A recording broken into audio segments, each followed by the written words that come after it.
This right here, I'm going to show you this. This is the Zondervan Compact Bible Dictionary. That's what this is. Okay.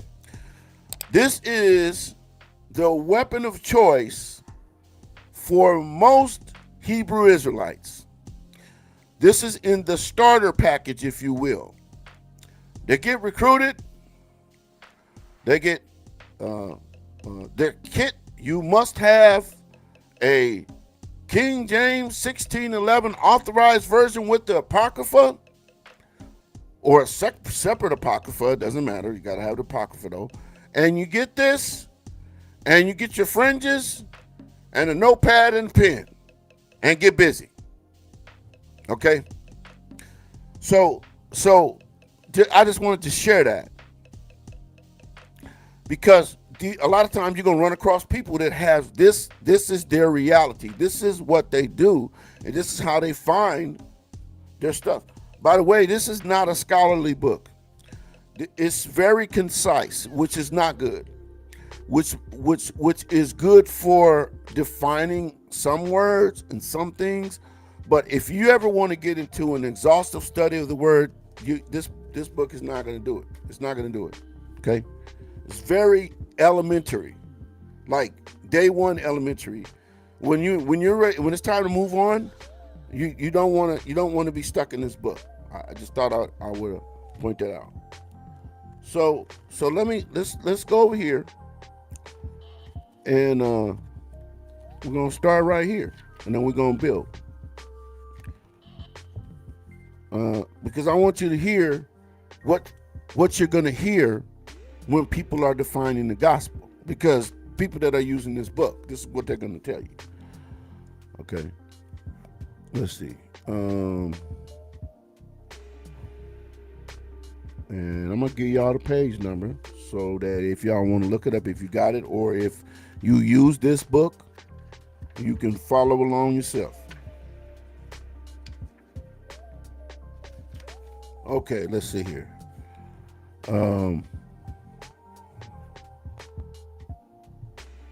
Okay. It's on page 203. Page 203 of the Zondervan Compact Bible Dictionary. Okay, so let's see. It says gospel. The English word gospel is derived from the Anglo-Saxon Godspell, which meant good tidings, and later the story concerning God. And now used, as now used, the word describes the message of Christianity and the books in which the story of Christ's life and teaching is found. In the New Testament, the word gospel never means a book, one of the four gospels, but always the good tidings which Christ and the apostles announced. It is called the gospel of God, the gospel of Christ, the gospel of the grace of God, the gospel of peace, the gospel of your salvation, and the glorious gospel. The gospel has to do entirely with Christ. So that's what it says. Okay. Very rudimentary. Very rudimentary. Okay? Too rudimentary for me. Too rudimentary for me. You understand what I'm saying? So let's see.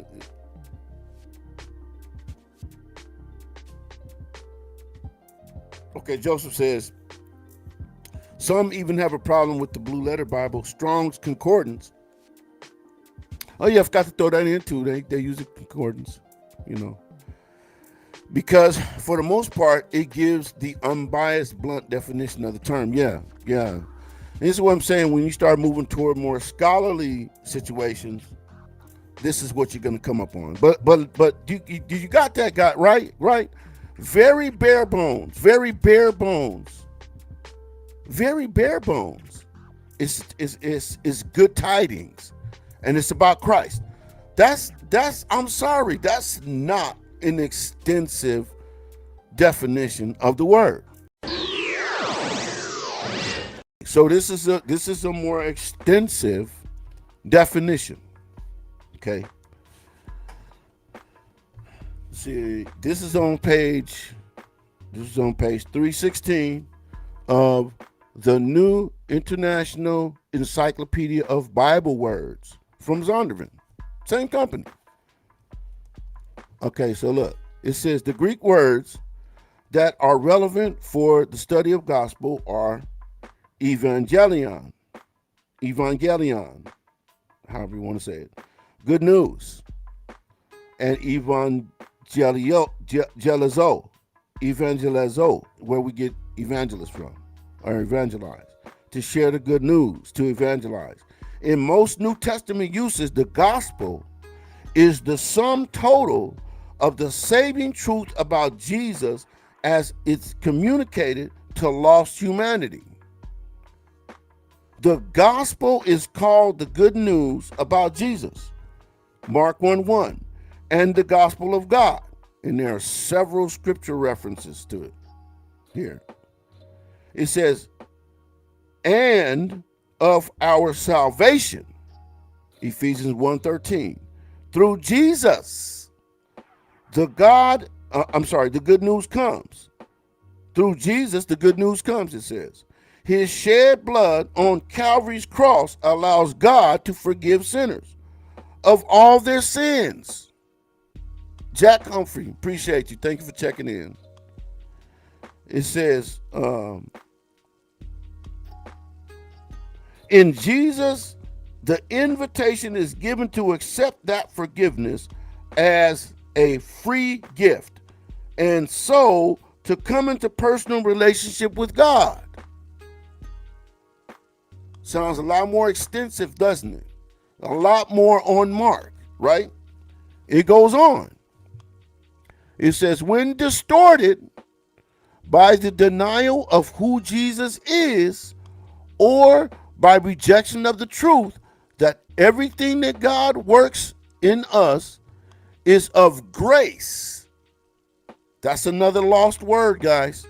We don't hear people talking about grace very much anymore. The grace of God, the free gift of God. Talking about grace. Okay? It says, the rejection of the truth that everything that God works in us is of grace, appropriated by faith. Grace appropriated by faith. The gospel is a different gospel, which is no gospel, Galatians 1:7. So any gospel is saying that does not sound like this is not the gospel. Which is why Isaiah 61 is not the gospel. Let me continue. It says, while in the epistles, the word gospel is clearly focused on the saving work of God in Jesus, it is important to note that at times in the gospels, Matthew, Mark, Luke, and John, a different message of good news is in view. Listen here. This is the good news that God's kingdom is at hand. You was just talking about the kingdom message, the gospel of the kingdom, right, Joseph? That's what this is talking about. The kingdom is at hand, and that God may act at any moment to establish his rule on earth. It is important when reading the Gospels to note that when the phrase of the kingdom is added to gospel, a different message is in view than that intended by the epistles kingdom.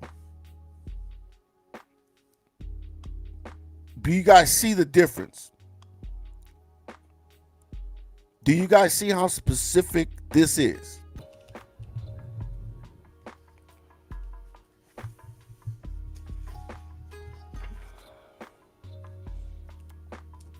Okay.